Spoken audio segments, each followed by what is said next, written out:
السلام علیکم۔ امید ہے آپ خیریت سے ہوں گے۔ Pakistan versus South Africa test day 1، Gaddafi stadium, جہاں رنگ، آوازیں اور امیدیں ہم آہنگ تھیں، اور اس طرح ہم آہنگ تھیں کہ جیسے ایک بہت ہی ویل کرافٹڈ سانگ یا دھن ہوتی ہے۔ بات کرتے ہیں جی ٹیسٹ کے پس منظر کی۔ پاکستان نے ٹاس جیتا اور ٹاس جیت کر بیٹنگ کا فیصلہ کیا۔ پاکستان نے اوور آل ڈے 1 پہ 313 رنز جوڑے 5 وکٹوں کے نقصان پہ۔ تقریباً 3.5 رنز پر اوور کی اوسط سے کھیلے، جو کہ ٹیسٹ کے حساب سے بڑی ہی بہترین ایوریج ہے۔ اوپننگ کی بات کریں، ہم اگر پاکستان کی بیٹنگ کو دیکھیں تو پاکستان کے اوپنر عبداللہ شفیق آتے ہی 3 گیندوں پر 2 رنز بنا کے پویلین کو لوٹ گئے۔ آغاز کچھ اچھا نہ رہا، ایک بار تو پاکستانی شائقین کے دل کو تھوڑا دھچکا بھی لگا، اور ایک مسرت بھی تھی آج۔ وہ مسرت کیوں تھی؟ آؤٹ ہونے پہ وہ مسرت کیوں تھی؟ اس کے اوپر ذرا ٹھہر کے ڈسکشن کرتے ہیں۔ پھر آتے ہیں جی شان مسعود دا کیپٹن، امام الحق کا ساتھ دیتے ہیں، اننگز کو آگے بڑھاتے ہیں، اور پاکستان ایک اچھا آغاز کرنے میں کامیاب ہو جاتا ہے۔ اب بات کرتے ہیں بابر اعظم کی۔ تو جو میں کہہ رہا تھا کہ ایک مسرت بھی تھی لوگوں کے چہروں پر وکٹ کے گرنے کی، تو اس کی وجہ تھے بابر اعظم۔ بابر اعظم کی واپسی ہوئی، لوگ انہیں دیکھنا چاہتے تھے۔ آج ہم خود دا ڈیئرس کال کی ٹیم میدان میں موجود تھے، اور ہم نے دیکھا کہ واقعی میں اگر اپنا پرسنل انالیسز دوں تو اگر میں نے پاکستان کرکٹ میں شاہد خان آفریدی کے بعد کسی کرکٹر کا اتنا کریز دیکھا ہے تو وہ بابر اعظم ہے۔ میں خود بابر اعظم کا ناقد رہا ہوں، اور ابھی بھی ہوں کہیں نہ کہیں، اور بہت سارے لوگوں کو امیدیں تھیں کہ وہ سینچری، ڈبل سینچری، پتہ نہیں ٹرپل سینچری، اور پتہ نہیں کیا کیا کر جائیں گے۔ خیر، وہ 2 وکٹس ڈاؤن پہ آئے جب شان مسعود آؤٹ ہوئے، تو وہ آئے اور ہم نے دیکھا کہ گراؤنڈ کیسے یکا بھرنا شروع ہو گیا، اور بہت سارے لوگوں سے ہماری وہاں پہ ہم نے وہاں انٹرویوز بھی کنڈکٹ کیے۔ وہ ویڈیو بھی لگ جائے گی، آپ کو یہیں کہیں اس کا لنک بھی مل جائے گا۔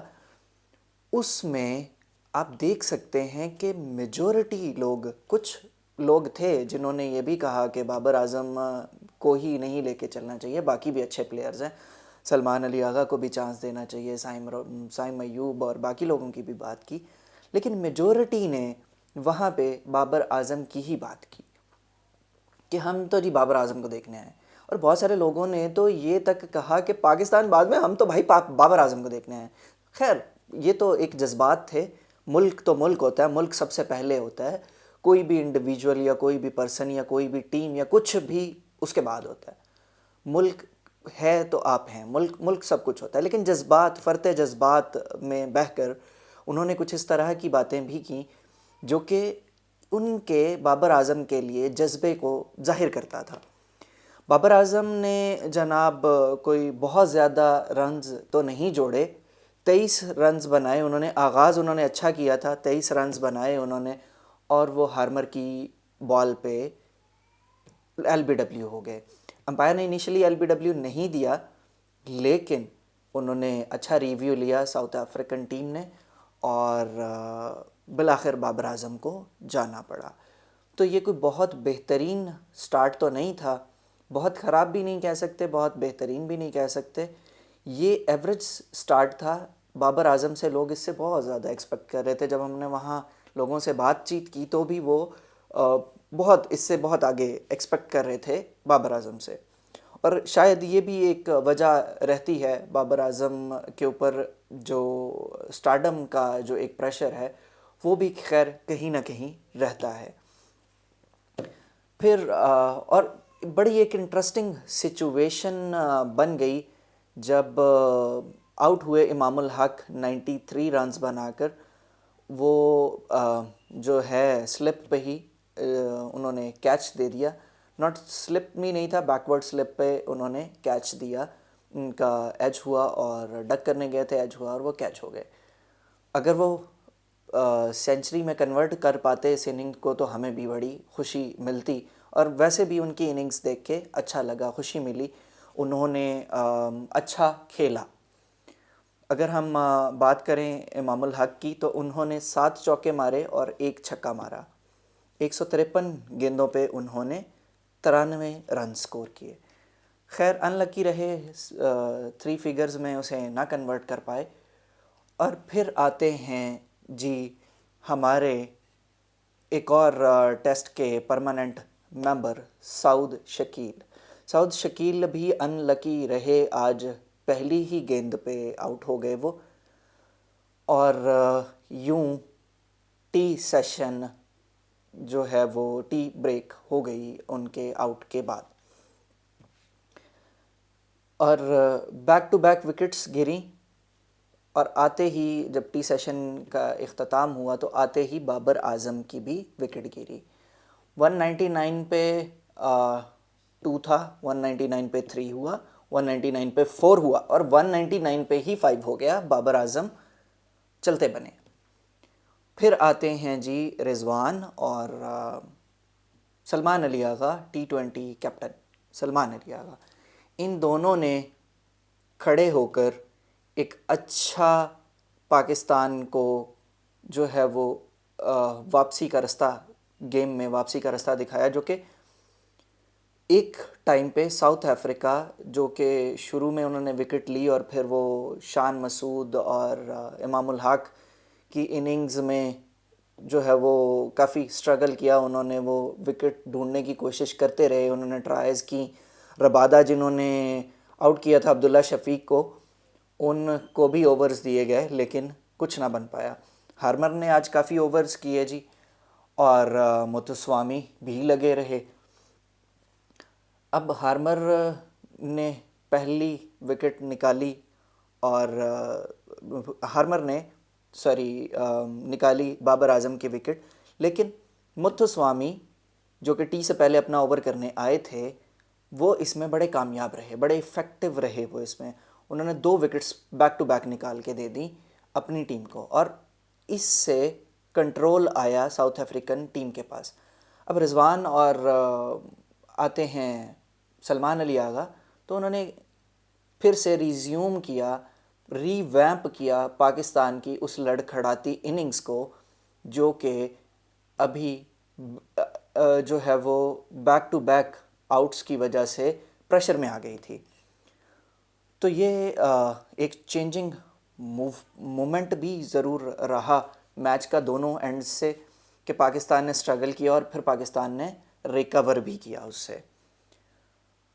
اور محمد رضوان جو کہ ابھی بھی کریز پہ کھڑے ہیں، انہوں نے بڑی ہی اینکرنگ اننگ بھی کھیلی اور 107 گیندوں پر 62 رنز بنائے.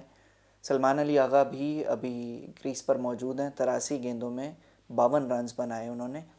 ایک اچھا شاندار آغاز اور اچھی شاندار اننگ کھیلی گئی دونوں کی طرف سے. یہاں ایک انٹرسٹنگ بات جو ہے وہ یہ ہے کہ بابر اعظم نے 4 چوکے لگائے اور بہت ہی اچھے شاٹس انہوں نے کھیلے. اور اگر ہم رضوان کی بات کریں تو رضوان کسی اور ٹون میں تھے آج. رضوان نے آتے ہی پریشر کی بجائے چھکے مارنا شروع کر دیا ہے. 2 چھکے مارے انہوں نے، 2 ہی چوکے مارے ہیں. سلمان علی آغا نے بھی 1 چھکا مارا ہے. تو وہ بڑا ایک کرنچ مومنٹ تھا اور بڑا اچھا لگا اس چیز کو دیکھ کے کہ انٹینٹ، ہاں اب انٹینٹ کی ہم بات کرتے ہیں تو انٹینٹ آنا بھی کہیں نہ کہیں شروع ضرور ہوا ہے. اور دونوں نے جو ہے وہ مل کر چھٹی وکٹ پہ 114 رنز کی شراکت داری قائم کی، جو کہ ابھی بھی جاری ہے. جیسے میں نے پہلے کہا متسوامی جو ہیں وہ بڑے افیکٹو رہے. ہارمر کیونکہ بابر اعظم کی وکٹ نکالی انہوں نے تو ان کو بھی جو ہے وہ کنسیڈر تو کرنا پڑے گا کہ یس انہوں نے بہت بہترین جو ہے وہ کیا. اب جو ہے وہ گراؤنڈ کی جیسے میں نے پہلے بھی بات کی کہ لوگ میجورٹی جو ہے وہ یہی بات کرتی رہی کہ ہم بابر اعظم کو دیکھنے آئے، اور جیسے ہی بابر اعظم آؤٹ ہوئے تو ہم نے رش کو کم ہوتے دیکھا. دو لوگ ایکسائٹڈ تھے، قذافی اسٹیڈیم ہو، لاہوریے ہوں اور فری ٹکٹس بھی ہوں، تو وہ کہتے ہیں کہ شاید دنیا کا خوش قسمت ترین دن ہوگا وہ. اور لاہوریوں نے آج یہ ثابت کیا کہ واقعی میں انہوں نے اس چیز کو بڑا اپریشیٹ کیا ہے، اور گراؤنڈ کافی حد تک ہمیں فل نظر آیا، حالانکہ ہم پرسنلی ایکسپیکٹ نہیں کر رہے تھے. سنڈے تھا آج، اوپر سے ایک اور پلس پوائنٹ بھی تھا جو کہ سنڈے تھا، آج چھٹی تھی، تو عوام نے اس چھٹی کا خوب فائدہ اٹھایا. اب بات کر لیتے ہیں ڈے 2 کی. ڈے 2 پہ کیا کرنا چاہیے؟ مجھے لگتا ہے کہ پاکستان کو 500 کے آس پاس کرنا چاہیے. اب ان دونوں کو، سلمان علی آغا اور محمد رضوان کو، اننگز ایکسلریٹ کرنا پڑے گی. انہوں نے بڑی محتاط اننگ کھیلی، لاسٹ سیشن میں صرف 34 رنز آئے، جو کہ اچھی بات ہے. ہم ٹیسٹ کھیل رہے ہیں، ایک محتاط اننگز کھیلیں، اور محتاط اننگز کے بعد وکٹ کوئی نہیں گرا، 34 رنز صرف بنے، جو کہ بہتر ہے. لیکن کل ان دونوں کو اننگز کو ایکسلریٹ کرنا پڑے گا. پاکستانی یہ اس 313 کو کنورٹ کریں جتنا جلدی ہو سکتا ہے، ایک سیشن 2 سیشن میکسیمم کھیل کے اس کو کنورٹ کریں 500 کے اندر، اور پھر مجھے لگتا ہے کہ ڈکلیئر کر دیں، اگلی ٹیم کو دعوت دیں اگر آپ جیتنا چاہتے ہیں، اگر آپ جیتنے کے مائنڈ سیٹ سے آئے ہیں تو. اچھا، اب ایک طرف ایک ڈر سا بھی ضرور بیٹھا ہوا ہے میرے ذہن میں جب میں یہ بات سوچ رہا ہوں کہ یار پاکستانی، میں نے جتنا ان کا ٹیسٹ پچھلے یہ 2-3 سالوں میں دیکھا ہے، اس میں انہوں نے ایک چیز جو ہے نا وہ خراب کی ہے، وہ یہ ہے کہ یہ پہلی اننگ اچھی کھیلتے ہیں، دوسری اننگ میں پتہ نہیں تھک جاتے ہیں یا کیا معاملات ہوتے ہیں. اور تھکنا بھی مجھے سمجھ میں آتا ہے، ابھی بھی آج بھی اچھی خاصی ہیٹ تھی، کچھ اتنا بہت ہی کوئی بہترین موسم تو نہیں تھا کھیلنے کے لیے، بہتر تھا لیکن ہیٹ تھی اچھی خاصی، تو تھکنا جو ہے وہ سمجھ میں بھی آتا ہے، تو اس سے ایک ڈر بھی لگا رہتا ہے. لیکن اگر یہ اچھی اننگز کھیلیں، جو کہ لگ بھی رہا ہے کیونکہ اسپننگ ٹریک ہے اور ویسا ہی ٹریک ہے جیسا ہم نے ایکسپیکٹ کیا تھا. کل کی میری پری میچ ویڈیو میں نے مینشن کیا تھا کہ شاید یہ چھیڑ چھاڑ کریں گے، لیکن شکر ہے کہ انہوں نے چھیڑ چھاڑ نہیں کی اس طرح سے جس طرح سے میں ایکسپیکٹ کر رہا تھا کہ یہ چھیڑ چھاڑ کر دیں گے اور پھر جو ہے نا وہ بڑا غرق ہو جانا ہے. لیکن اچھی بات ہے کہ اتنی چھیڑ چھاڑ نہیں کی. ساؤتھ افریقہ بھی اس بات کو ایکسپیکٹ کر رہا تھا، اور انہوں نے میجورٹی اوورز اسپنرز سے کروائے. اس وجہ سے بہت سارے اوورز کیے اسپنرز نے جو ہے وہ اس میچ کے اندر. ہم دیکھیں تو جو متسوامی ہیں انہوں نے 26 اوورز کیے، ہارمر نے 28 اوورز کیے جی، ربادہ سے انہوں نے صرف 13 اوور کروائے. تو یہ اس بات کو ظاہر کرتا ہے، سبرن نے جی 20 اوورز کیے، تو یہ اس بات کو ظاہر کرتا ہے کہ انہیں سمجھ تھی اس بات کی کہ جو ہے وہ بالنگ ٹریک بنے گا.